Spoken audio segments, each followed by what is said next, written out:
Et donc nous recevons Jacques Blamont.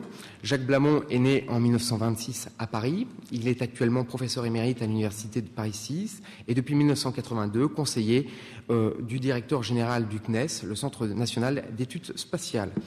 Ses travaux portent sur l'atmosphère du Soleil, de la Terre et des planètes. Il a le premier mis au point les méthodes de mesure du déplacement Einstein des raies atomiques sur le Soleil, de la température de la haute atmosphère de la Terre, du mécanisme d'évaporation d'hydrogène de la Terre et des planètes. Et là, parmi ces réalisations qui sont extrêmement nombreuses, j'en mentionnerai quelques-unes. Il a d'abord été responsable de la mise au point des satellites artificiels lancés par la France et il a eu, l'un des premiers, l'idée de construire un champ de tir spatial à Kourou en Guyane, ce qui a été accepté tout de suite par le CNES en 1962. Il a été impliqué depuis les années 1960 dans les programmes spatiaux soviétiques et américains et il s'est attaché à participer aux missions planétaires depuis 1972. À la plupart d'entre elles, j'en citerai quelques-unes, Voyageur, Pionnière, Vénus, Vénéra 8 à 15, etc., jusqu'à Mars Observer, Mars 96. Et dès 1980, il a été parmi ceux qui ont permis une étroite collaboration entre les soviétiques et les américains dans les missions planétaires. Et en particulier, il a proposé et mené à bien le lancement en 1985 de ballons dans l'atmosphère de Vénus par les sondes soviétiques Vega. À partir de 1997, il a conçu le programme de coopération entre la NASA et le CNES pour le retour d'échantillons martiens. Et en même temps, il a imaginé le concept de micro-scission planétaire lancé par Ariane 5. Parmi ces découvertes, il y en a aussi de très très nombreuses. J'en mentionnerai quelques-unes qu'il a réalisées soit seul, soit avec une équipe. En 1956, il a découvert le phénomène de cohérence des sous-niveaux atomiques dans un champ de radiofréquence. Et il a aussi fait une série de découvertes, celle de la turbopause de l'atmosphère terrestre en 1909, du vent interstellaire en 1971, de l'enveloppe des comètes en 1971. Il est membre de nombreuses associations, l'Académie des sciences, la National Academy of Science des États-Unis, de l'Indian National Science Academy. Il est commandeur de la Légion d'honneur, de l'Ordre national du mérite, et il a reçu la plus haute distinction accordée à l'époque par l'Union soviétique à des non-soviétiques, l'Ordre de l'amitié des peuples. Parmi ses publications, il a publié 3 ouvrages chez Odile Jacob. En 1987, Vénus dévoilée, Voyage autour d'une planète. En 1993, Le chiffre et le songe, et en 2000, Le lion et le moucheron, histoire des maranes de Toulouse. Voilà. Jacques Blamont, maintenant, je vous laisse la parole pour une 50aine de minutes, après quoi pourra suivre un débat de 20 minutes avec le public. Je vous remercie.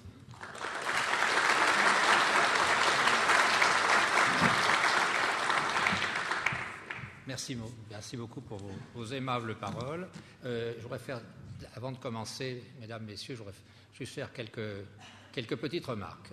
Premièrement, mon problème ce matin, c'est que j'ai beaucoup de choses à dire et que je vais avoir beaucoup de difficultés à parvenir en 50 minutes. Alors donc, j'espère que vous voudrez bien me pardonner si je dépasse un petit peu, sinon je serai obligé d'accélérer mon débit, ce qui est toujours mal vu. Deuxième remarque, je suis, depuis sa fondation, membre de la direction du CNES, mais les propos que je vais tenir, naturellement, n'engagent pas mon organisme, il s'agit de propos personnels. Le troisième point, c'est que j'ai pas mal parlé, non pas tellement de politique, mais disons de stratégie mondiale, car c'est vraiment mon sujet. Et ne croyez pas du tout que ce que je vais dire soit anti-américain. J'ai été très longtemps aux États-Unis, j'y suis encore, je suis membre d'un grand laboratoire de la NASA, je suis membre de l'Académie des sciences et j'ai beaucoup d'amis américains. Je n'ai rien d'anti-américain. Vous verrez que les paroles que je vais prononcer sont simplement, le reflet d'une situation en profonde évolution, passionnante d'ailleurs, à l'heure actuelle, et sans aucun jugement de valeur. Toute l'activité humaine, toute la perspective historique sont aujourd'hui dominées par la loi de Moore, énoncée en 1965 par Gordon Moore, professeur à l'époque à MIT et cofondateur de Intel, qui semble régir depuis 1962 l'évolution des composants électroniques et qui s'énonce « Les performances des composants électroniques augmentent d'un facteur 2 tous les 18 mois ». Nous sommes donc sous l'empire d'une loi exponentielle avec une constante de temps de l'ordre de 2 ans. Exponentielle n'est pas pris ici dans le sens employé à tort et à travers par les médias, mais dans son acception mathématique définie par la propriété de l'ordonnée de la courbe d'être égale à sa pente. La valeur de la fonction croît à une vitesse telle qu'elle est multipliée par 3 dans l'intervalle appelé constante de temps. Donc pendant un temps égal à 2 constantes de temps, l'ordonnée augmente par un ordre de grandeur. Donc vous voyez que en 4 ans, les performances des composants depuis 1962 augmentent d'un facteur 10. La loi de Moore verra sa validité prolongée au-delà de 2010 par de nouvelles technologies déjà envisagées. Après 2020, apparaîtront des méthodes vraiment nouvelles, comme les ordinateurs optiques, l'utilisation des molécules d'ADN ou les transistors quantiques. Donc nous sommes en présence d'une tendance à long terme. La première conséquence du progrès des composants a été la croissance et le développement de la micro-informatique, dont la part de marché est passée en 25 ans de 0 à 60%. On a vendu dès 1994 plus d'ordinateurs que de voitures ou de postes de télévision. L'importance des calculateurs géants comme les Cray est devenue marginale devant la conquête du public par les calculateurs personnels. Je vais vous montrer 2 exemples de la loi de Moore. Le premier s'étend jusqu'à 2000 et le second, c'est une courbe exponentielle, donc en coordonnées semi-logarithmiques, comme ce que je vous montre, nous trouvons naturellement une droite. Bon, si la dissémination universelle de l'informatique avait été pressentie de bonne heure, son influence sur les télécommunications était difficile à prévoir. La micro-informatique dans les entreprises a introduit les réseaux locaux qui se sont interconnectés, imposant des équipements, des logiciels et des protocoles qui sont, pour la plupart du temps, nés aux États-Unis. En même temps, la libéralisation du marché des services de télécommunications a été un des phénomènes porteurs les plus puissants dans la société dite aujourd'hui de l'information. Le démantèlement d'AT&T en 1982 a été le point de départ de cette libéralisation.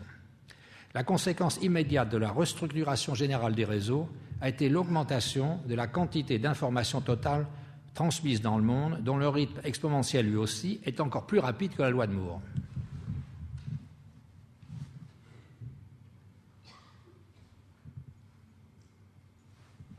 Non, c'est pas celui-là.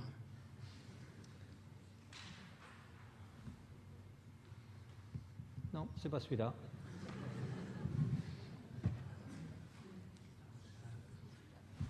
Voilà. Alors, vous voyez ici une courbe qui représente le nombre total de bytes échangés dans le monde en fonction du temps. Et vous voyez que c'est une courbe donc en échelle semi-logarithmique avec une constante de temps qui est inférieure à l'année. Et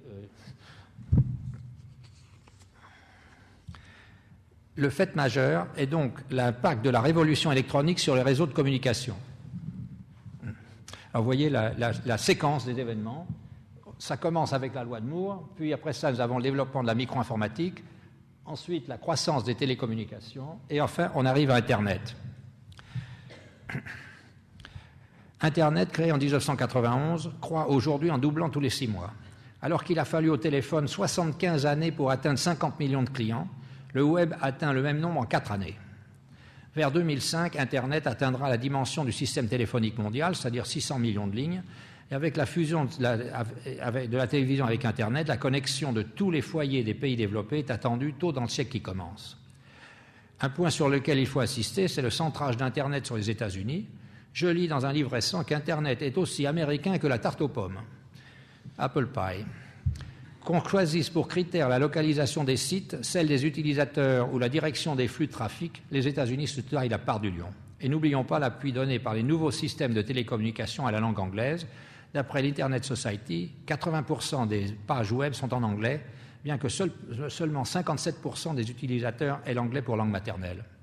Alors, nous suivrons volontiers Joël de Ronet qui a écrit récemment « Le développement des réseaux interactifs n'est autre que l'ébauche d'un phénomène encore plus profond, la construction progressive d'une sorte de système nerveux de l'organisme sociétal construit par l'humanité à la surface de la planète. Jamais dans l'histoire n'a été constatée une telle différence entre la constante de temps du progrès technique et la constante de temps de la prise de conscience des hommes devant l'évolution de leur société, qui est peut-être de 50 ans.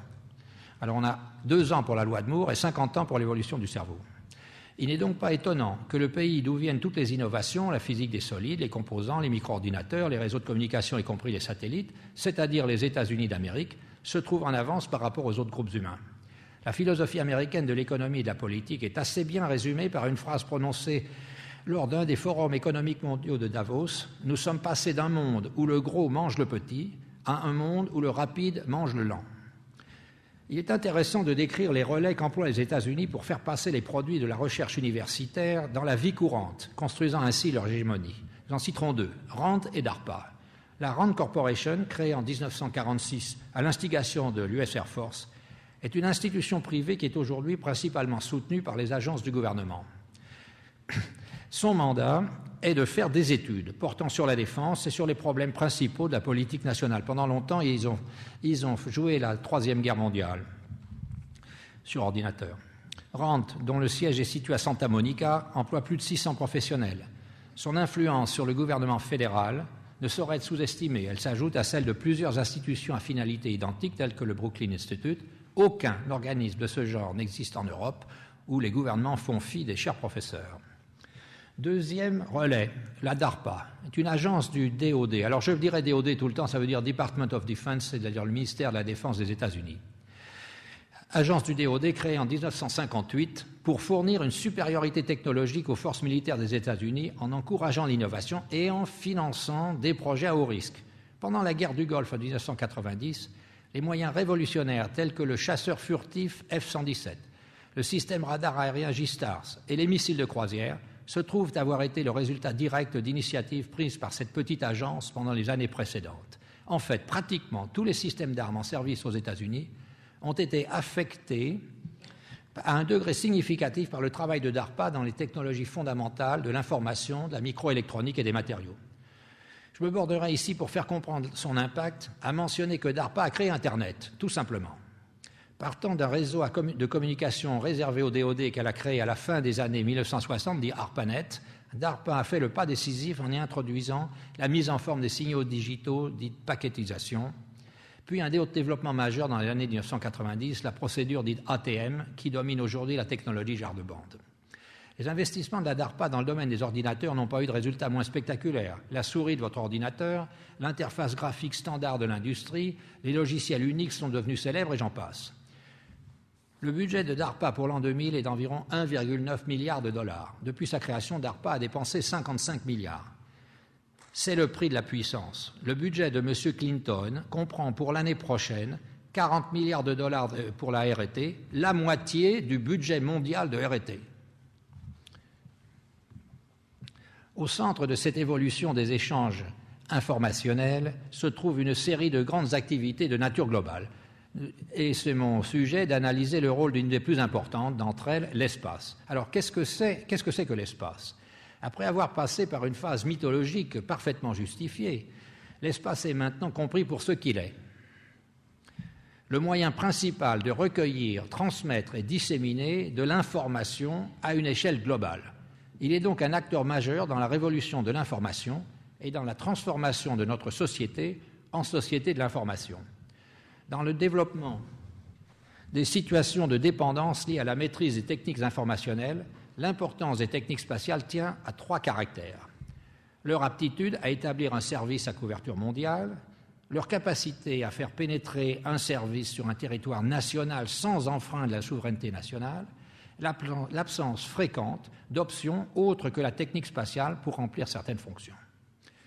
Dans le domaine militaire, l'essentiel a été résumé par le journal Jane's Defense Weekly en une formule saisissante. Dominer le spectre de l'information est aujourd'hui aussi critique pour la conduite d'un conflit que jadis l'occupation du terrain ou le contrôle de l'espace aérien. Et je pasticherai Jane's Defense Weekly dans le domaine civil. Dominer le spectre de l'information est aujourd'hui aussi critique pour l'économie et la culture que naguère la puissance politique. Tel est l'enjeu de l'espace, la domination du monde par la domination des flux d'informations. Les satellites sont le moyen d'apporter l'accès mondial universel à tous les utilisateurs, qu'ils soient placés dans des zones urbaines, rurales ou éloignées, sur terre, sur mer ou dans les mers. La rapidité du déploiement des systèmes spatiaux et donc de l'accès qu'ils procurent aux services est particulièrement importante pour les pays en voie de développement. Puisqu'ils fournissent une couverture globale instantanée, les satellites offrent le potentiel d'un accès universel à la culture et à la connaissance, aussi bien qu'à Internet ou à des banques de données. Eh bien, il se trouve que l'enjeu que j'ai défini, la domination du monde par domination des flux d'informations, a été adopté par les États-Unis. Si la volonté hégémonique des Américains dans et par l'espace pouvait être mise en doute par le passé, Les objectifs de leur politique spatiale définis dans un document diffusé par les Maisons-Blanches dès septembre 1996 ne permettent pas d'en douter. De plus, la réorganisation de l'industrie spatiale américaine, imposée par le Pentagone et qui a abouti à la création de géants tels que Boeing et Lockheed Martin, n'a fait qu'accentuer la maîtrise de l'État sur l'espace civil, conçu comme un outil de domination, au même titre que le militaire, sur lequel, naturellement, le gouvernement a la haute main. À l'horizon d'une dizaine d'années, la politique américaine vise à dominer la société de l'information en contrôlant les flux par le biais de 3 types de systèmes spatiaux, télécommunications, navigation et télédétection, répartis dans de vastes constellations civilo-militaires. La marginalisation des capacités des autres pays dans ces 3 domaines est un des enjeux majeurs des années à venir. Ainsi sont introduits 2 concepts qui sont désormais au cœur de la pensée politique américaine.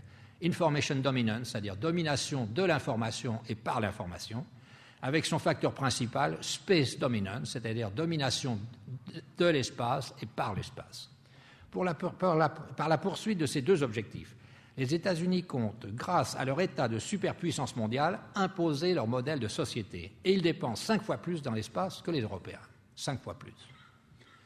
Après ces généralités, venons à la description des systèmes spatiaux. Alors donc, j'en ai 3. Je vais les décrire tous les 3 les uns après les autres, après quelques définitions. Au début, les applications de l'espace étaient très limitées. Par exemple, à établir des communications téléphoniques entre un point de l'Amérique et un point de l'Europe. Mais aujourd'hui, le besoin, c'est la connectivité mondiale, c'est-à-dire la desserte de tout utilisateur, privé ou professionnel. Un système spatial constitué de plusieurs satellites doit désormais assurer les 3 fonctions essentielles suivantes. Transmission en temps réel entre 2 points quelconques du globe, couverture complète et permanente, c'est-à-dire présence d'un satellite remplissant une fonction à tout moment au-dessus de tout point du globe, enfin robustesse, c'est-à-dire exécution sans aucune interruption de la fonction que doit remplir le système. On est donc amené à un nouveau concept engendré par la nécessité de remplir ces 3 fonctions, celui de constellation. Par définition, une constellation est un ensemble de satellites identiques placés dans différents plans d'orbite avec le même nombre de satellites dans chaque plan, permettant ainsi une couverture totale de la Terre et une liaison permanente avec un utilisateur. Alors, les constellations exploitent 3 types d'orbites.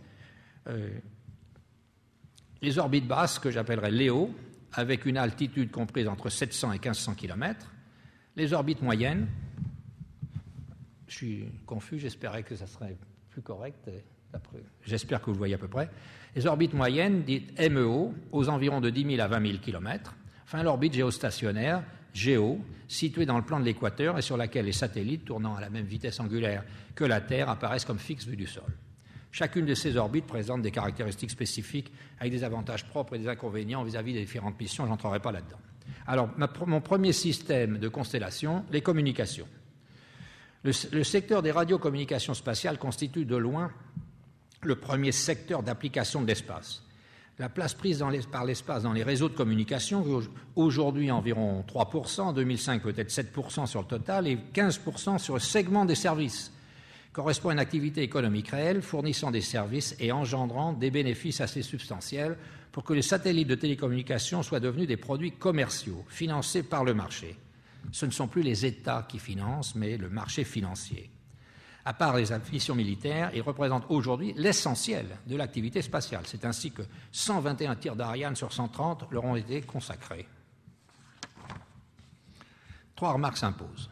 Premièrement, si l'essentiel de l'activité spatiale, c'est-à-dire un satellite de télécommunications, n'est plus financé par les États, mais grâce au marché financier, il ne faut surtout pas oublier que le seul marché financier mondial se trouve à Wall Street.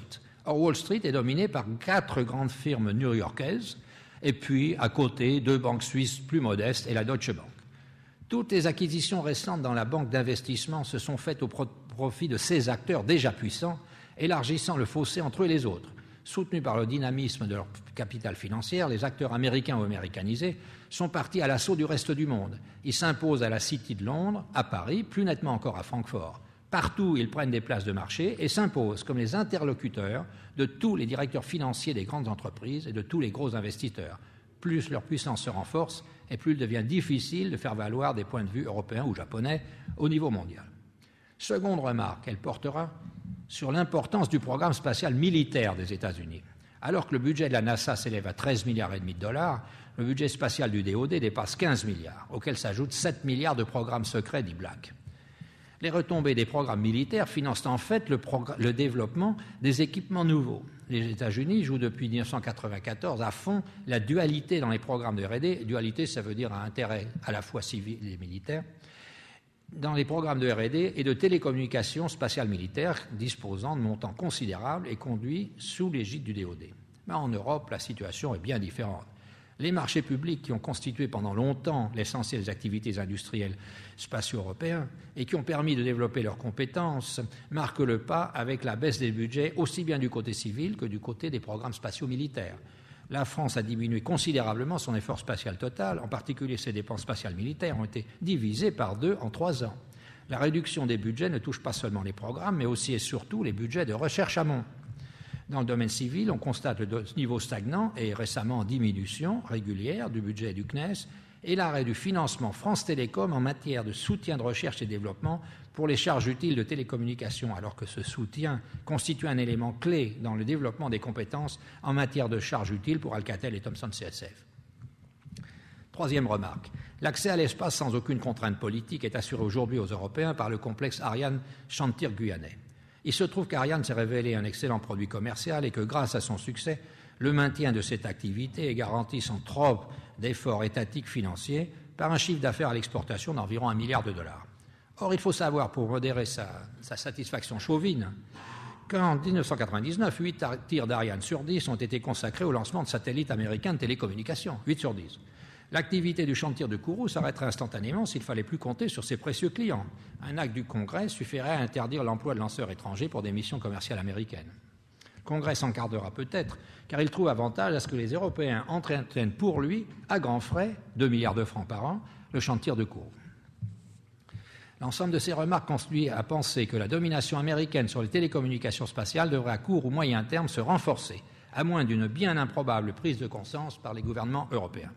On ne comptera pas sur la Russie. D'après une dépêche de l'agence TASS du mois d'août, parmi les 44 satellites civils russes en orbite actuellement, 34 peuvent tomber en panne d'un instant à l'autre. Alors, voyons le rôle de l'espace dans les télécommunications.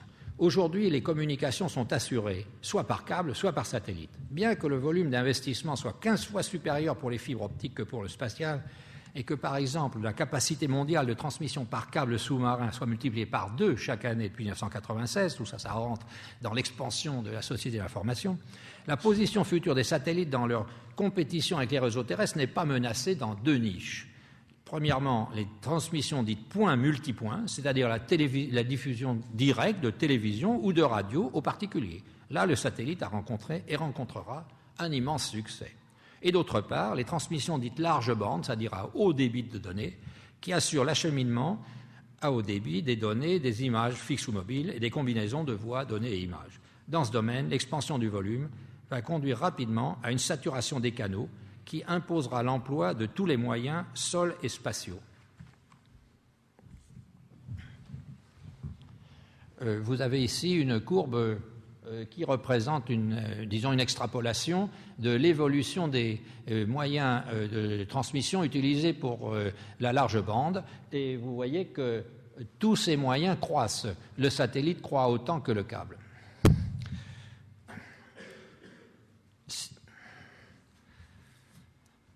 Il semble bien que le trafic des données va exploser sur le réseau. Prenons le plus gros câble à fibre optique actuellement en service, AC1 traverse l'Atlantique avec un débit pouvant atteindre 80 gigabits par seconde.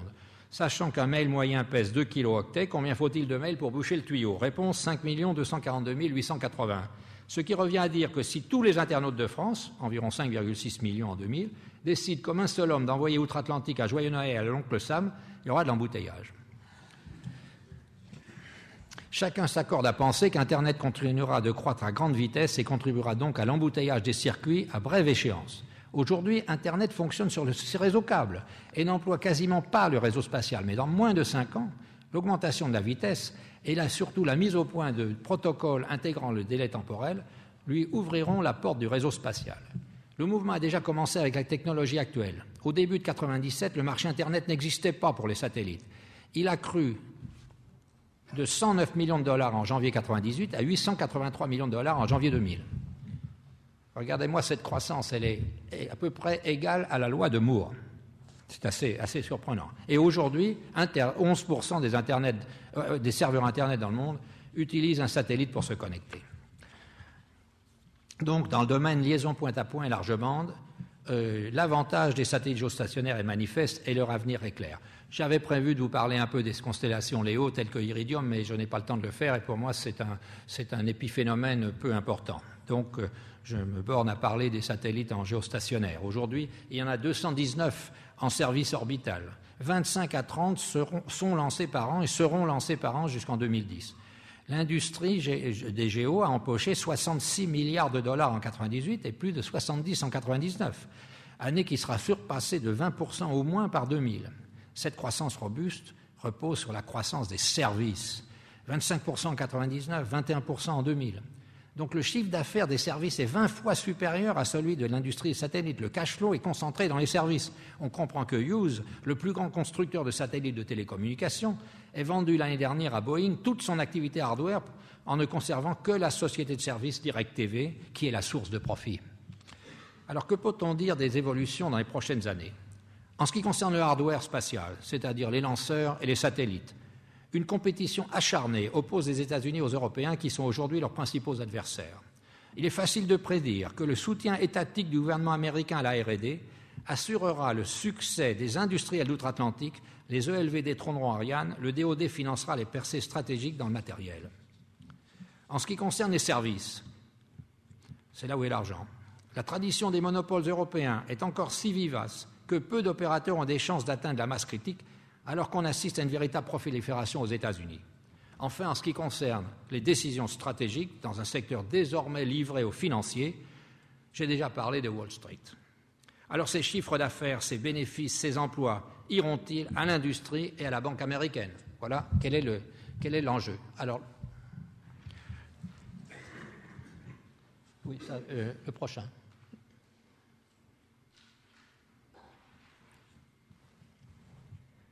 Alors, voici les faiblesses de l'industrie européenne des satellites de communication. Alors, vous pouvez voir, ce ne fait que répéter ce que j'ai dit. Les principales ressources et montages financiers se trouvent aux États-Unis. Il y a une influence de la dérégulation en Europe, c'est pour ça que j'ai parlé des monopoles. Les constructeurs européens ne sont pas opérateurs de systèmes satellitaires, donc ils sont en dehors des bénéfices. Et le rapport de la fourniture des services qui est très supérieur à celui de la construction de satellites, et c'est là où les constructeurs ne sont pas. Et enfin, il n'y a pas de satellite militaire en Europe, pratiquement pas en dehors de deux systèmes. Alors voici donc, ça c'est le tableau, la première constellation, satellite de communication. Voyons la seconde, application de l'espace, navigation et localisation. La navigation par satellite constitue un véritable cas d'école en stratégie spatiale. Bien que sous direction militaire, les systèmes GPS, c'est-à-dire Global Positioning System, américains, et GLONASS, russes, fournissent aujourd'hui à des millions d'utilisateurs une information instantanée et gratuite sur leur position à tout moment et partout sur le globe. De plus, de très nombreuses applications utilisent le temps qu'ils distribuent, typiquement pour synchroniser les stations de base des réseaux de communication entre mobiles. Cependant, l'utilisateur ne tire encore qu'un profit partiel de ces services. GPS est une constellation de 24 satellites en MEO, à l'altitude de 20 000 km, fournit une précision horizontale entre 10 et 20 mètres. Mais le service n'est pas garanti, rejette toute responsabilité civile, son accès libre et gratuit n'est assuré que jusqu'en 2006. GLONASS, russe, constellation de 24 satellites, également MEO, sur 3 orbites à l'altitude de 19 000 km, elle souffre des difficultés économiques de la Russie. Son segment utilisateur est restreint à quelques dizaines de millions de terminaux. J'ai parlé de millions d'utilisateurs tout à l'heure.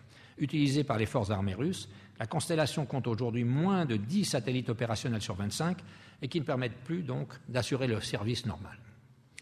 La technique de navigation et localisation par satellite a été développée par les États-Unis et l'Union soviétique pour des besoins militaires. Or, l'apport de ces systèmes à de très nombreuses activités humaines est tel qu'ils débordent aujourd'hui largement de leur vocation initiale et tendent à s'imposer comme un service de grande consommation utilisé dans très nombreux secteurs de l'économie. La navigation par satellite apparaît comme un maillon stratégique difficilement contournable, non seulement à tous les stades de la chaîne spatiale aéronautique, civile et militaire, mais aussi dans d'autres domaines essentiels pour l'économie, les télécommunications, les transports, les réseaux bancaires, par exemple. Et maintenant et surtout, on pense que le contrôle de l'ensemble de la navigation aérienne civile va être confié à GPS. Or, cette technique est aujourd'hui l'apanage des États-Unis. La directive de mars 1996 de la Maison-Blanche a placé GPS sous l'autorité de l'US Air Force, donc un système toujours militaire. À court terme, l'existence d'un monopole mondial sur la navigation par satellite risque de créer une relation de dépendance stratégique pour un grand nombre de domaines relevant de la souveraineté nationale, par exemple l'ensemble du trafic aérien, civil et militaire. En plus des applications au sol précédemment citées, le GPS peut entrer dans la conception même d'autres systèmes spatiaux. Il est déjà utilisé pour assurer plusieurs fonctions essentielles dans le fonctionnement de certains satellites. Ainsi apparaît la configuration future de l'espace. Nous disposerons d'un système spatial intégré où des fonctions telles que la localisation, la synchronisation, le contrôle d'attitude, la télécommande et en général les reconfigurations seront fournies aux satellites portant certains capteurs qui sont dévolus à certaines missions par d'autres satellites remplissant ces grandes fonctions pour les autres. Ainsi, contrôlant GPS, les États-Unis contrôleront-ils l'ensemble des constellations spatiales? L'Europe peut-elle se satisfaire d'une situation où de nombreuses catégories d'utilisateurs attendront que leur soient fournis des services indispensables à la gestion des flottes, au transport maritime et fluvial, au sauvetage, à la gestion des trains, au guidage des automobiles, des taxis, à la synchronisation des communications, aux transactions de banque, etc. Tandis que les exigences de sécurité et d'indépendance du système, c'est-à-dire son intégrité, la disponibilité et la continuité du service, le contrôle par une autorité civile internationale, ne sont pas satisfaites. D'autre part, les industriels européens peuvent-ils accepter de rester isolés d'un marché en pleine expansion qui s'étendra du matériel de réception à l'infrastructure satellite et surtout aux multiples services à valeur ajoutée? L'Union européenne a estimé pour les 18 premières années le chiffre d'affaires d'un éventuel système européen à 120 milliards d'euros pour les récepteurs et 110 pour les services. Il se situe déjà à 8 milliards pour l'an 2000. Le marché à l'export est estimé à 50 milliards d'euros. Son potentiel de croissance est comparable à celui d'Internet. En fait, le marché n'est pas limité à l'industrie spatiale, mais s'étend à des fournisseurs locaux de services. Le chiffre de 120 000 a été avancé pour la création d'emplois sur le vieux continent dans les prochaines années. Toutes ces raisons économiques, stratégiques, politiques ont amené le 17 juin 1999 la Conférence européenne des ministres des Transports à financer les études de définition d'un système spatial de navigation européen appelé Galileo, qui devrait devenir opérationnel vers 2008. Le problème de la coexistence de ce nouveau système avec GPS est posé, et il est assez compréhensible que les États-Unis ne voient pas d'un bon œil l'établissement d'une indépendance européenne. S'il est vrai que le projet Galileo présente un intérêt certain pour le développement des industries européennes, il apparaît très clairement que la légitimité de cette initiative repose sur la dimension stratégique et politique du projet. Le manque de soutien apporté aujourd'hui par les gouvernements européens à un Galileo qui serait autre chose qu'un complément au GPS américain démontre que cette dimension stratégique de la navigation satellitaire leur est inconnue. Nos amis anglais, très liés aux États-Unis, sont les premiers à mener le combat contre un système spatial européen de navigation qu'ils qualifient de projet de prestige. Aujourd'hui, je les donne gagnants. Troisième catégorie de système spatial, la télédétection. Les missions de télédétection et d'observation consistent en la collecte d'informations sur la surface du globe ou son atmosphère, principalement sous forme d'images dans les bandes visibles, infrarouges ou radars. On parle alors de satellites imageurs. La particularité de cette information est son caractère dual, c'est-à-dire qu'elle présente un très grand intérêt à la fois pour les applications civiles et pour les applications militaires. Je n'entrerai pas dans leur description. Pendant longtemps, seuls les États-Unis ont disposé de satellites imageurs qui ont joué un très grand rôle pendant la guerre froide, soit civils, tels que les Landsat, dans résolution avoisine 30 mètres, soit militaires, les KH-11 et 12 de résolution décimétrique. Ils y attachaient une grande importance stratégique. Ils ont vu avec mécontentement en 1986 la naissance du programme français SPOT dont la résolution des images est de 10 mètres. La France, avec ses satellites SPOT civils et ses satellites militaires Helios, a en effet bousculé le monopole américain dans un domaine sensible, puisque l'obtention d'images du territoire national par un autre pays est considérée comme une atteinte potentielle à sa sécurité. Elle a essayé d'équilibrer le budget de l'imagerie spatiale en commercialisant les images spot via la société privée Spot Image. Il faut cependant comprendre que le maintien d'une capacité spatiale d'imagerie n'est pas un objectif commercial. Depuis, la technologie a fait évoluer en profondeur le paysage. Les performances nouvelles dont font preuve aujourd'hui les mini-satellites constituent désormais la clé de cette évolution, d'où la multiplication de projets nationaux, comme les Indes venant des Indes ou de la Chine. Le nombre de pays disposant de satellites de télédétection devrait plus que doubler sur la période 2000-2010, avec une concurrence commerciale s'établissant autour de la résolution de 1 mètre. L'enjeu réside en effet dans la capacité de ces programmes spatiaux à déplacer une fraction du marché traditionnel des images aériennes, c'est-à-dire obtenues par avion. Alors la perspective n'est pas du tout la même aux États-Unis et en Europe. Aux États-Unis, l'intérêt des programmes financés par des fonds publics n'est pas remis en cause. Les Landsat et KH continuent de plus belle. La mise en place de ces programmes s'adosse à des structures gouvernementales telles que l'Agence d'imagerie fédérale américaine, la NIMA, créée en octobre 1996 au Pentagone, qui a l'intention de devenir un acteur incontournable de la chaîne image au plan mondial. En même temps que ce soutien gouvernemental, des projets à vocation commerciale ont apparu. Le gouvernement des États-Unis a encouragé des initiatives privées qui se donnaient pour but de conquérir le marché de la résolution métrique. Ainsi, Iconos a-t-il été mis sur orbite en 1998 avec cette résolution métrique. Les agences de renseignement américains et le DoD garantissent l'achat de 50% des produits. Donc ça a l'air commercial, mais en réalité, le gouvernement le soutient fortement. D'autres compagnies américaines s'apprêtent à lancer des satellites similaires en 2001. De plus, les images Landsat ont été mises en vente à un prix de dumping. L'objectif est évidemment d'assécher Spot. La réponse des Européens à cette offensive a été marquée par la confusion. D'une part, la nécessité de maintenir en vie, grâce à des fonds publics, la collecte et la vente d'images satellitaires Spot via la société commerciale Spot Image n'a pas été perçue par les autorités. D'autre part, le projet de continuer le système de satellite imageur militaire Helios, développé par la France avec un soutien de l'Italie et de l'Espagne, de le continuer au-delà des 2 premiers satellites a été contré efficacement par les manœuvres de la CIA et son européanisation a peu de chances de voir le jour. Là encore, nous sommes en présence d'un cas d'école en matière de stratégie spatiale. Devant l'offensive américaine, la riposte, évidemment, devrait être européenne. Cependant, la construction d'une politique européenne pour l'observation de la Terre rencontre des obstacles. La grande difficulté de l'européanisation de l'image spatiale provient de son caractère dual, civil et militaire. Le marché civil de l'image n'est certainement pas rentable devant la concurrence et le dumping américain. Et l'Europe spatiale militaire, qui ferait une grande consommation d'imagerie spatiale, n'existe pas. À nouveau dans ce domaine, on doit s'attendre à une opposition anglaise sans merci, car les Anglais disposent pour leur renseignement d'accords spéciaux avec les États-Unis.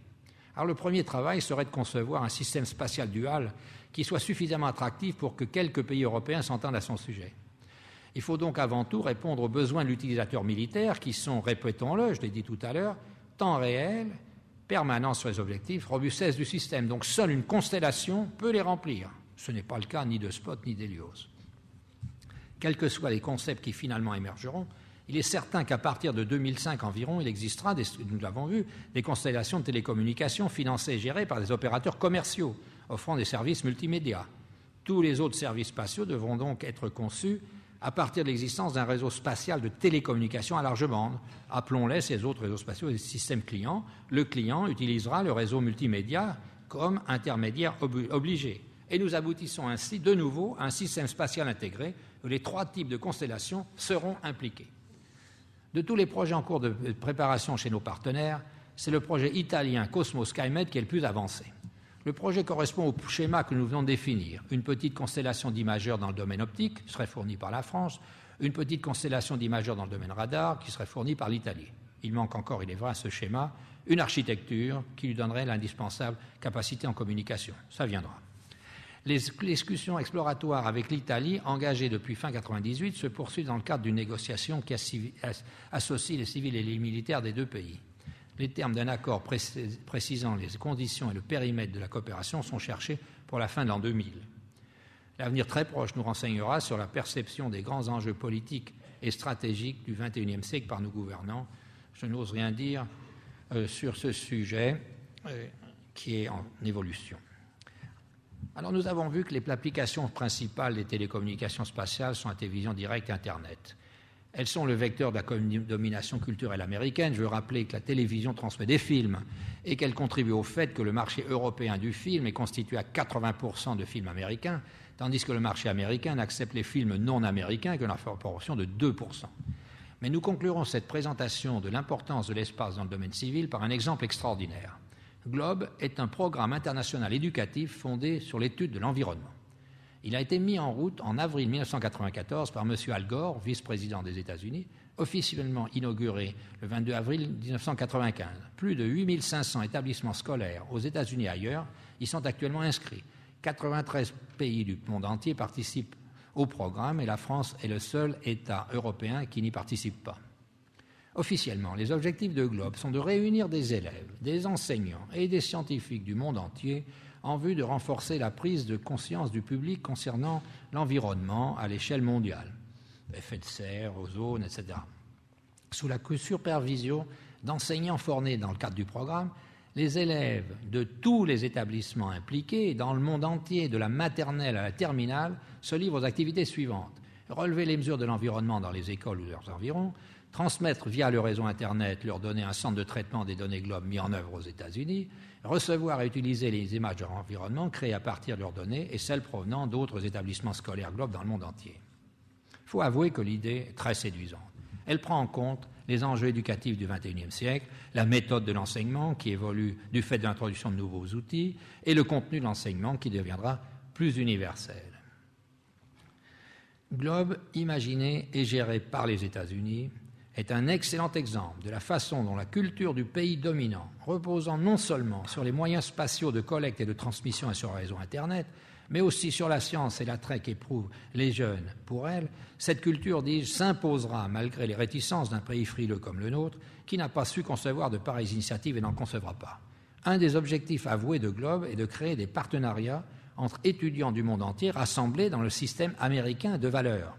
On assiste là à une tentative d'américanisation de tout le système d'enseignement, dès la maternelle jusqu'à la fin des études secondaires. Madame Hillary Clinton, elle-même, est venue à Paris le 13 mai 1998 pour promouvoir le téléenseignement à l'américaine. Le livre de Al Gore, Earth in the Balance, publié en 1992, dont est sorti GLOBE, ne prônait-il pas l'établissement d'un leadership des États-Unis dans tous les domaines où s'élabore le futur? Oui, l'enjeu de l'espace est plus culturel qu'économique. Certains le comprennent et ils en tirent une ligne stratégique. Après avoir vu l'espace civil, je voudrais dire quelques mots maintenant sur l'espace militaire. La guerre du Golfe a déclenché un tournant dans l'emploi de l'espace pour mener la guerre. D'une part, des moyens opérationnels nouveaux ont montré leur importance, les communications, le GPS, bien qu'encore relativement embryonnaires. D'autre part, une nouvelle doctrine du renseignement a émergé avec l'emploi de données images, radars, écoutes électromagnétiques à des fins opérationnelles.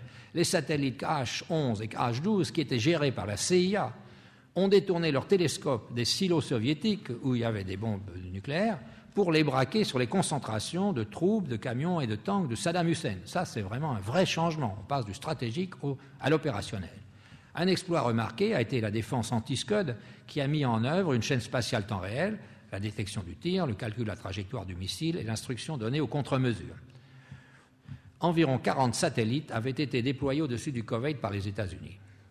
Pendant la guerre de Kosovo, les fonctions opérationnelles remplies par les satellites durant la guerre du Golfe ont été amplifiées. Mais la grande nouveauté en matière spatiale durant le conflit a émané de l'utilisation de nouvelles armes de précision américaines guidées par GPS, le Direct Attack Munition et le Joint Standoff Weapon. Considérées comme un tournant historique dans le secteur des missiles, la mise en œuvre de ces deux armes tirées à distance combinait les informations de navigation d'un capteur inertiel placé sur le missile et d'un récepteur de positionnement par satellite. Ces moyens offraient une précision de l'ordre de 13 mètres pour des portées de 30 km, certes inférieurs aux armements guidés par laser ou infrarouge, mais ils avaient l'inestimable avantage d'être indépendants tant des conditions météorologiques que de l'altitude de largage. On voit apparaître l'aspect système de l'intervention spatiale. Pour effectuer un tir d'artillerie, ça n'est que ça, un tir d'artillerie. Les cibles sont désignées par une fusion des données de renseignement, en grande partie recueillies par le sous-système des satellites imageurs, radars et écoutes. Les projectiles sont guidés par le sous-système GPS. L'évaluation des résultats est assuré par le sous-système spatial de renseignement. L'ensemble est coordonné par les sous-systèmes de satellites de télécommunications. Se met déjà en place le concept de domination, assuré par les 3 constellations de communication, navigation et renseignement, ces systèmes étant intégrés dans un système de systèmes. Donc l'organisation de la gestion des données et transmissions satellitaires répond à la domination quantitative et qualitative américaine en satellite. En effet, s'il existait bien une structure de coordination alliée pour recueillir, traiter et distribuer le renseignement, des critiques se sont élevées pour dénoncer une transmission parcellaire des informations de la part des Américains. Dans une guerre aérienne menée par une coalition, l'essentiel, c'est le choix des cibles. Il est confié à un targeting committee où les acteurs importants sont représentés. Les Américains se sont bien gardés de fournir à leurs alliés les informations recueillies par leurs capteurs dits secrets, c'est-à-dire satellites et avions. Et ils ont élaboré, à partir de leur connaissance, les listes de cibles de bombardement sur lesquelles les alliés n'avaient plus qu'à choisir ce qui leur convenait. Les Américains imposaient ainsi leur stratégie d'un bout à l'autre du conflit. Les discussions étaient violentes, surtout lorsque les Français, qui ne portaient que 13% de l'effort aérien, prétendaient interdire à tous, en particulier aux Américains, de bombarder certaines cibles qui leur paraissaient à sauvegarder pour des raisons de politique, et de politique parfois française, bien que prioritaires au point de vue militaire. L'expérience a évidemment montré que seules des propositions reposant sur un renseignement sûr permettaient d'éviter le recours à de très hautes instances, recours très désavantageux dans une coalition. Renseignement sûr signifie donner image de résolution décimétrique, 10 cm, dont seuls disposent les Américains, sauf quelques exceptions. Or, la guerre en Yougoslavie s'est déroulée en 1999, c'est-à-dire à un moment où la doctrine américaine de space dominance n'existait encore que sur le papier. Et c'est à partir de cette doctrine qu'il faut raisonner pour concevoir l'avenir. Le DoD a adopté la conception de l'information warfare, guerre de l'information, c'est-à-dire on ne fait plus la guerre, on fait la information warfare. Les conflits, armés ou non, sont livrés et gagnés sur le champ de bataille de l'information. L'action militaire reposera sur la notion d'information superiority, c'est-à-dire supériorité de l'information et par l'information, et même full information dominance, c'est-à-dire domination totale de l'information et par l'information. Ces notions intègrent et amplifient de nouveaux concepts opérationnels. Tout repose sur la notion de connectivité qui permet à chaque acteur, soit pendant la gestion de crise précédant un conflit, soit sur le champ de bataille, d'avoir accès en temps réel à toutes les sources d'informations nécessaires à son action et à tous les autres acteurs qui doivent être informés de cette action. Cette chaîne s'étend du haut commandement jusqu'aux soldats. Ces considérations font comprendre le rôle central confié à l'espace dans la planification militaire américaine. Dans ses projections Vision 2010 et Vision 2020, le DoD met en avant l'idée que dans toutes les fonctions opérationnelles, l'espace est appelé à tenir une place centrale et majeure. Je donne un exemple, un article paru dans le 11 juin 1997 dans Jane's Defense Weekly décrit les moyens avec lesquels une coalition menée en 2015 par les États-Unis s'opposerait à un coup de force iranien, c'est une hypothèse. Ils comprennent entre autres un réseau de 250 satellites, fournissant en temps réel, 24 heures par jour, une couverture radar, une couverture des émissions électromagnétiques, une couverture globale image à la résolution décimétrique. Non seulement toute activité stratégique est détectée, mais un tableau détaillé de l'infrastructure adverse, y compris les mouvements de troupes, de véhicules blindés ou non, est tenu à jour. Avant le déploiement de la première unité sur le théâtre, les Alliés connaissent les capacités de combat de l'adversaire et les cibles ont été définies au mètre près. Les munitions de précision sont guidées au centimètre par la constellation GPS. Je ne suis pas du tout sûr qu'en 2015 ça sera disponible, mais en 2020, ça sera vraisemblablement disponible. Alors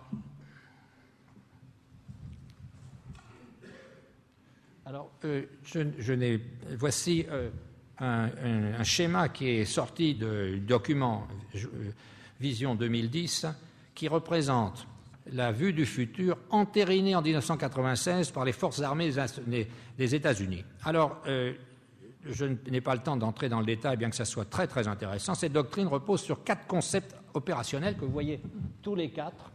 Je n'entrerai pas dans le détail, mais le découpage a été fait de manière que les considérations liées au flux d'informations jouent un rôle essentiel.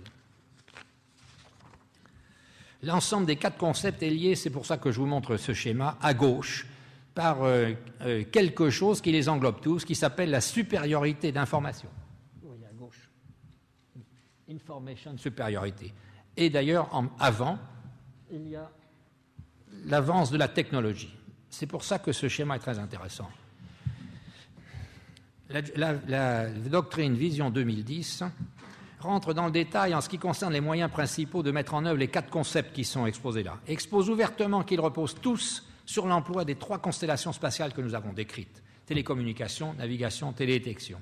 Ainsi, le DoD, dans son ensemble, a-t-il développé une doctrine militaire qui repose tout entière dans les mots « information superiority », magnifié jusqu'à « information dominance ». Si cette supériorité repose sur les moyens spatiaux, il va sans dire que les moyens spatiaux ne remplacent pas les forces armées, qui, naturellement, à leur niveau, doivent aussi manifester une supériorité sur l'adversaire. Mais ces moyens spatiaux agissent non comme un simple multiplicateur de force, mais comme l'élément essentiel de la supériorité. Alors, l'US Spacecom, c'est-à-dire le commandement des forces militaires spatiales américains, a traduit dans la doctrine Vision 2020 les conséquences de la doctrine Vision 2010, mais la Vision 2020 s'adresse aux forces armées spatiales américaines. Et les idées principales de ces documents ont été incorporées dans un mémorandum du secrétaire pour la Défense de juillet 1999. À l'US Space Command sont confiées les missions suivantes: dominer la dimension spatiale des opérations militaires, intégrer les forces spatiales dans des capacités de combat sur tout le spectre du conflit. Alors, cette doctrine Vision 2020 repose sur 4 concepts opérationnels déduits de la mission du Space Command, des concepts opérationnels de Joint Vision 2010 et de ce que l'on peut prévoir de l'environnement stratégique du futur. Alors, voilà les... je voulais un peu le pousser, s'il vous plaît, vers la gauche. Excusez-moi, vers la gauche du public. Oui. Alors, vous voyez que ici, ce que je veux vous montrer, c'est que ces 4 concepts aboutissent au mot supériorité, domination, domination de l'espace.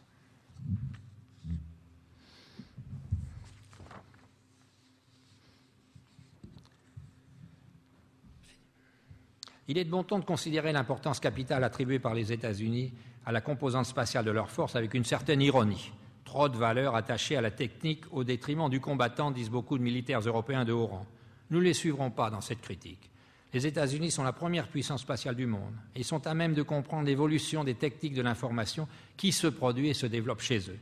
Ils s'appuient sur les réflexions de leurs think tanks, comme la RAND, dont nous n'avons pas l'équivalent. Ils voient juste lorsqu'ils développent la doctrine de l'information warfare. Et où sont nos RAND et nos DARPA?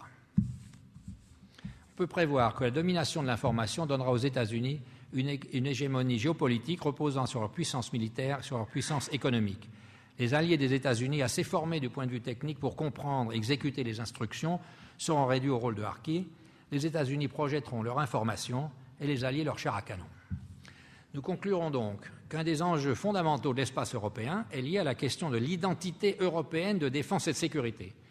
Si l'Europe a les moyens financiers pour organiser sa défense, défense qui ne peut plus, à notre avis, reposer que sur les moyens spatiaux, en a-t-elle les moyens et la volonté politique? Les autres pays, et en particulier l'Europe, les autres pays que les États-Unis, et en particulier l'Europe, peuvent-ils éviter cette domination? Peut-on imaginer, ça veut dire, d'abord, peut-on imaginer l'Europe et la France, j'espère que vous êtes convaincus, sans une activité spatiale de haut niveau? Poser la question, c'est y répondre. L'Europe ne peut pas se passer de l'espace. La nécessité de maîtriser le flux d'informations est aujourd'hui acceptée par les plus obtus, du moins dans le public, peut-être pas dans l'échelle des gouvernements, comme un impératif stratégique s'imposant à toutes les nations qui prétendent jouer un rôle sur la scène du monde.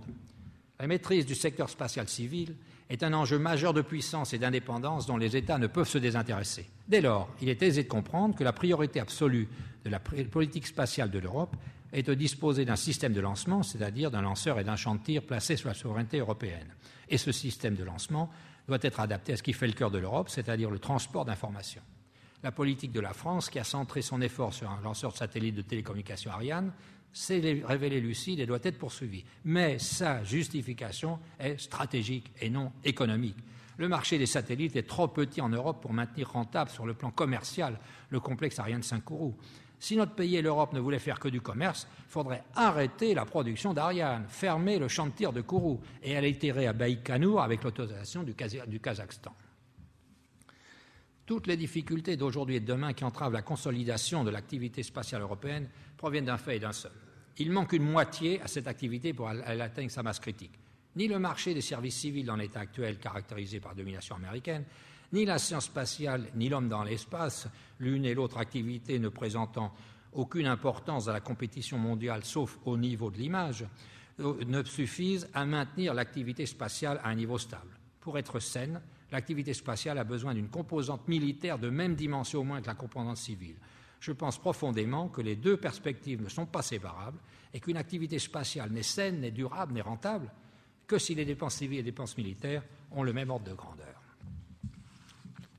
Donc, le remède passe par la création d'une composante militaire spatiale européenne qui, de toute façon, nous l'avons vu, posséderait en elle-même sa propre justification. Or, l'expérience a montré que nos partenaires européens ne sont pas disposés à s'engager dans un programme militaire au milieu d'une période de paix dominée par une puissance protectrice. La seule solution est que dans ce domaine, comme dans tous les autres domaines spatiaux, la France monte la voie en augmentant l'enveloppe de son programme spatial militaire, puis en amenant ultérieurement ses partenaires à créer avec elle un programme européen suivant la démarche historique qui a réussi dans le domaine civil. Ce n'est pas du tout la voie qui est prise à l'heure actuelle, bien au contraire, nous l'avons vu. Et pourquoi? C'est qu'il n'y a pas de pensée stratégique, et en particulier militaire, en Europe, adaptée à la rapidité des évolutions techniques, alors qu'un énorme effort intellectuel se poursuit aux États-Unis. En France, le ministère de la Défense ne croit pas à l'importance décisive des moyens spatiaux dans la conduite de la guerre future, et lorsqu'un difficile choix entre les priorités doit être fait, il privilégie le matériel classique avec lequel, évidemment, le combat est mené. Il faudrait reprendre le problème à sa base, au niveau des idées. Les besoins de nos forces dans les situations suivantes: prévention des crises, cessez-le-feu, rétablissement et maintien de la paix, participation à une coalition, projection autonome des forces doivent être définis à partir d'une connaissance approfondie des tendances techniques, car un produit nouveau peut créer des besoins nouveaux. Comment incorporer le progrès scientifique et industriel dans la mise à jour permanente de notre doctrine et de nos moyens? Quel emploi devons-nous faire des moyens civils, tels que les systèmes spatiaux commerciaux de télécommunication et de navigation? Et surtout, nous devons placer cette analyse dans une vision synthétique, où l'espace maître de l'information doit occuper une place centrale, non pas comme un gadget, non pas comme une collection de gadgets, mais comme un système de systèmes, comme l'irrigateur de toutes les actions de force, descendant jusqu'au niveau du théâtre. Seule une vision de l'avenir, intégrant les évolutions techniques, civiles et militaires, peut permettre de franchir les blocages. Une vision politique, c'est vous dire que je ne suis pas optimiste. L'intelligence américaine vaincra. Merci.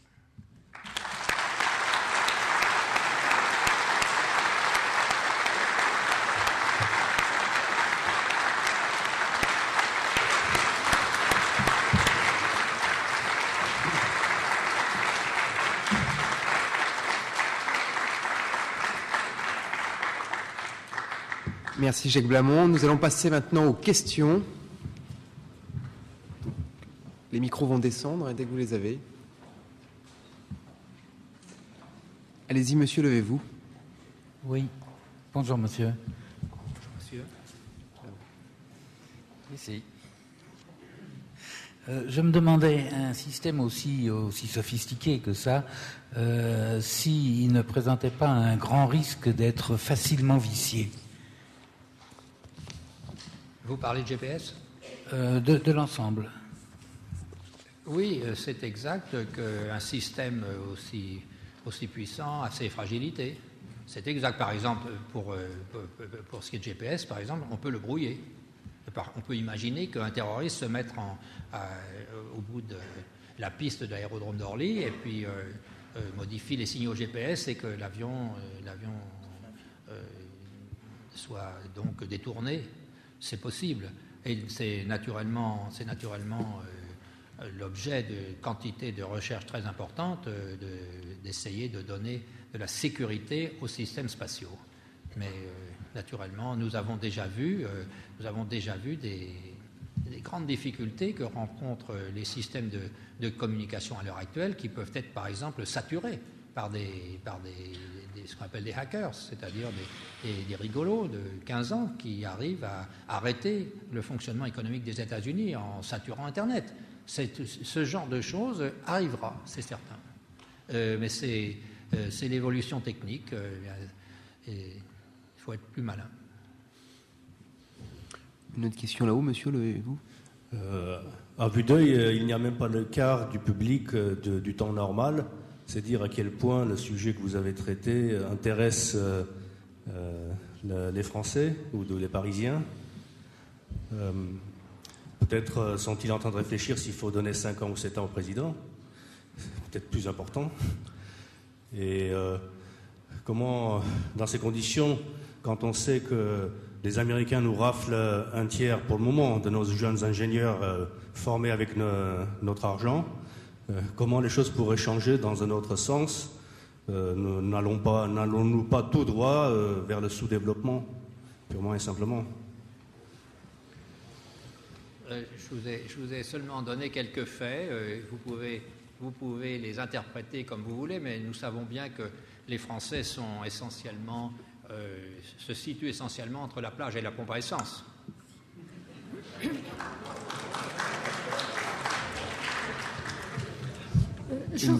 J'aurais deux questions. Allez-y, madame. J'aurais deux questions, s'il vous plaît. De l'autre côté. Monsieur. Pourrait-on se faire des amis des Américains, et les Américains pourraient-ils se faire des amis des autres? Et puis, ma deuxième question, quand s'arrête la courbe de Moore que vous nous avez montrée? Première question, nous sommes les amis des Américains, madame. Mais ils sont nos amis. Exiger le dialogue et le partage. Le dialogue et le partage. Mais madame, on ne peut rien exiger. Demander, dialoguer. On ne peut rien demander ni rien exiger. Mais ils veulent la paix, vous aussi vous voulez la paix. Mais il n'y a pas de guerre. On est tous amis. Mon propos était de vous montrer qu'il y a, d'une façon tout à fait naturelle et amicale, un très grand développement technique aux États-Unis. Bon, ce développement n'est pas compris en moyenne n'est pas véritablement compris parce qu'une grande partie de ce développement, contrairement à l'apparence, est étatique. Et donc, il s'agirait que les autres États réagissent en augmentant leur budget de R&D. Je vous l'ai donné tout à l'heure, le chiffre capital de la moitié des investissements en R&D du monde est dans le budget du gouvernement fédéral.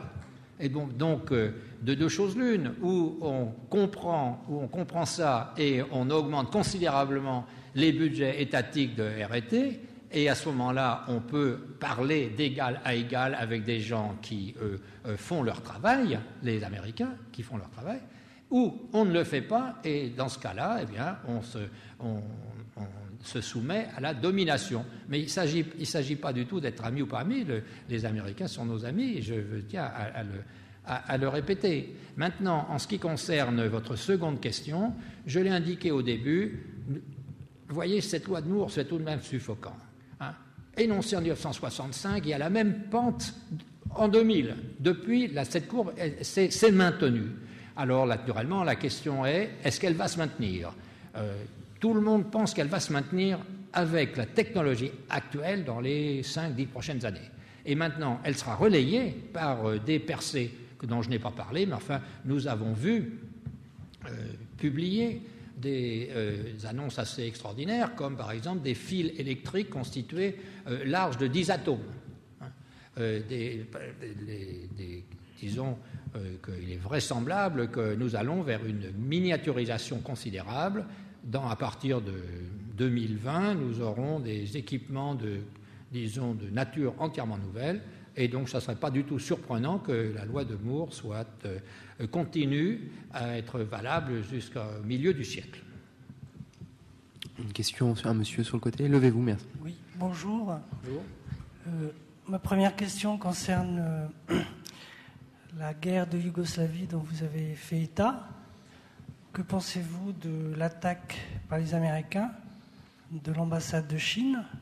Est-ce de la guerre de l'information ou de la guerre du détournement de l'information? Deuxième question concerne une technologie française inventée par le CNET, développée et mise au point par le CNET, qui s'appelle l'ATM. Le CNET a proposé cette technologie clé en main à Alcatel, à l'époque de Pierre Suard. Celui-ci a refusé, les a traités de tous les noms en disant que cette technologie n'a aucun avenir. Est-ce que...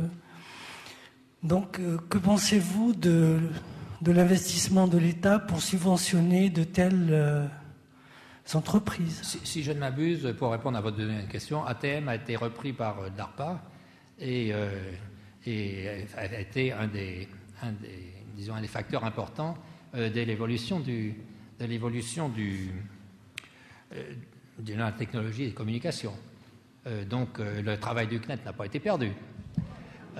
Maintenant, en ce qui concerne M. Suard, qu'est-ce que vous voulez nous avons l'école polytechnique en France.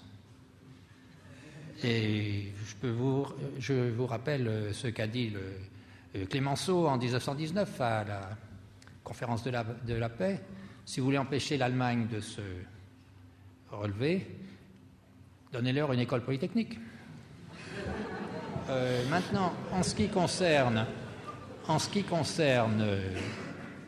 votre première question sur l'ambassade de Chine, mon propos n'était pas de glorifier l'ensemble de la façon dont la guerre de Yougoslavie a été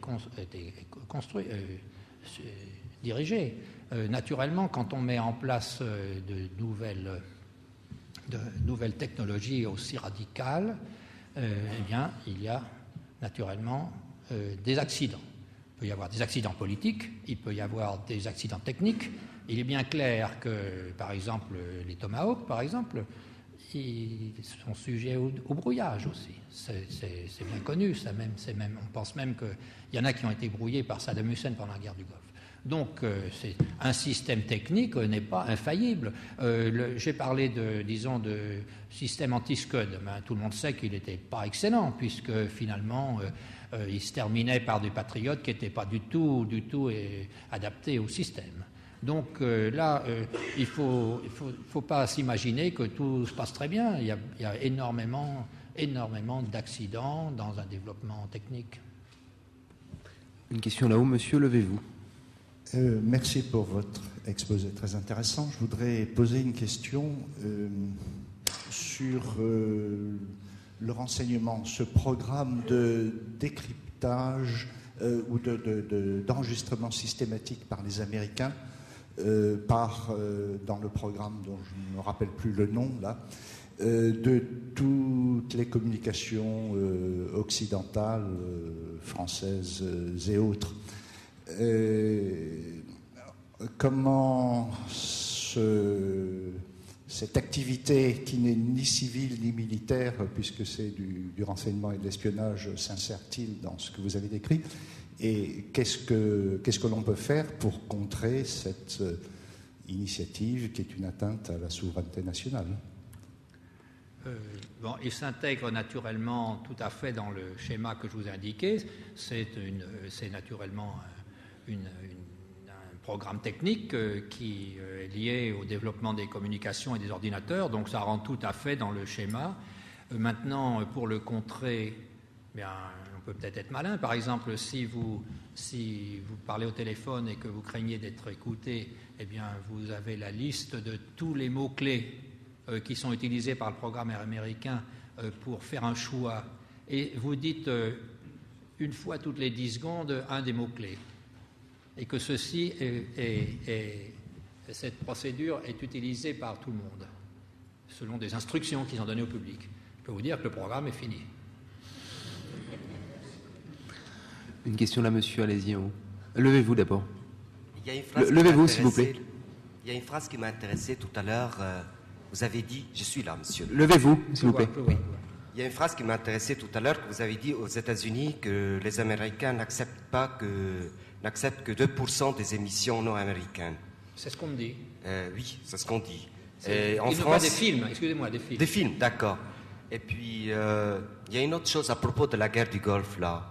Quand les Américains ils sont intervenus, Ils ont d'abord, au mois de juillet, ils ont laissé les Irakiens envahir le Koweït. Deuxièmement, ils ont de l'abus de pouvoir extraordinaire. Quand on voit l'embargo là sur l'Irak qui dure depuis 10 ans, depuis 10 ans, et le prix de l'essence qui augmente sans arrêt en Europe et la grève partout en Europe, je trouve qu'ils ont énormément l'abus du pouvoir et le malheur des uns fait le bonheur des autres. Qu'est-ce que vous pensez de cet abus de pouvoir des Américains sur l'Europe et le Moyen-Orient? Nous sommes ici dans une université de tous les savoirs, on ne discute pas de politique, s'il vous plaît. Oui, mais pas politique. Mais quand même, on ne discute pas de la politique, mais quand même... Je n'ai rien à dire là-dessus. Monsieur, essayons de poser des questions sur la conférence, pas forcément sur des problèmes qui n'ont pas à voir forcément avec la conférence. Donc, monsieur là. Oui, bonjour. Comme vous l'avez dit, on n'est pas contre les Américains, on ne nourrit pas un anti-américanisme primaire, mais force est de constater que les Américains dominent tout aujourd'hui, y compris les organisations internationales. Deux exemples simples. L'UNESCO, l'Organisation des Nations Unies pour l'éducation, la science et la culture, a été sanctionnée par les Américains en refusant de lui verser leurs cotisations, parce que tout simplement, son ancien directeur général, M. Matarambo, d'origine africaine, voulait orienter les activités de l'organisation vers les pays pauvres, ceux qui en avaient besoin, mais pas forcément de culture américaine. Excusez-moi de vous interrompre, monsieur, je vous ferai la même réponse que celle de la personne précédente. Je ne veux pas discuter de politique, pas du tout. On parle d'espace ici. Hein. J'aimerais bien revenir à... Non, mais il est vrai qu'il s'agirait de revenir à la conférence et au contenu de cette conférence, pas à des questions de politique. Donc, madame, je passe la parole et ça sera la dernière question. Bon. Alors, moi, c'est une question toute petite et toute simple. Quelles conséquences matérielles peut-on envisager à la prolifération de satellites et de constellations de satellites, qui ne fait qu'augmenter, d'après ce que j'ai compris? Bien, je vous ai indiqué que le nombre de satellites géostationnaires était à peu près prévu de l'ordre de 25 à 30 par an, ce qui n'est pas vraiment énorme, enfin c'est déjà très important. Et en ce qui concerne d'autre part les constellations Léo, eh bien nous ne savons pas exactement ce qui va arriver parce que jusqu'à présent il y a eu des difficultés financières pour le déploiement des premières et pour éviter ce que vous appelez la prolifération, eh bien il faut avoir des règles. Et ces règles sont surtout, liées au devenir de chacun de ces satellites. C'est-à-dire que maintenant, il sera nécessaire d'avoir assez de carburant à bord de chaque satellite pour pouvoir les placer sur des orbites lointaines où ils n'encombrent pas l'espace. Mais il faut savoir que ce n'est pas tellement ces satellites qui encombrent l'espace, ce sont des débris. Et il y a une dizaine de millions de débris à l'heure actuelle en orbite et ces débris constituent une très grave menace pour l'activité spatiale et en particulier ces débris sont dus à des bêtises. Par exemple, nous Français, nous sommes gravement responsables de nombreux débris sur l'orbite polaire parce qu'en 1986, lors du lancement de Spot 1, eh bien, nous avons laissé le troisième étage après une opération parfaitement satisfaisante. Nous avions le troisième étage de la fusée porteuse qui était Ariane, qui était en orbite et qui n'était pas dans laquelle on avait laissé des carburants et comburants qui ont explosé et qui ont créé une quantité énorme de débris. On s'attend à des difficultés du même genre avec un certain nombre de satellites russes qui n'ont pas pris la précaution que nous prenons tous maintenant de tout vider avant de laisser les troisième étages en orbite. Donc là, le problème des débris est à l'heure actuelle extrêmement d'actualité pour les affaires spatiales et on ne sait pas très bien quoi faire. Jacques Blamont, je vous remercie.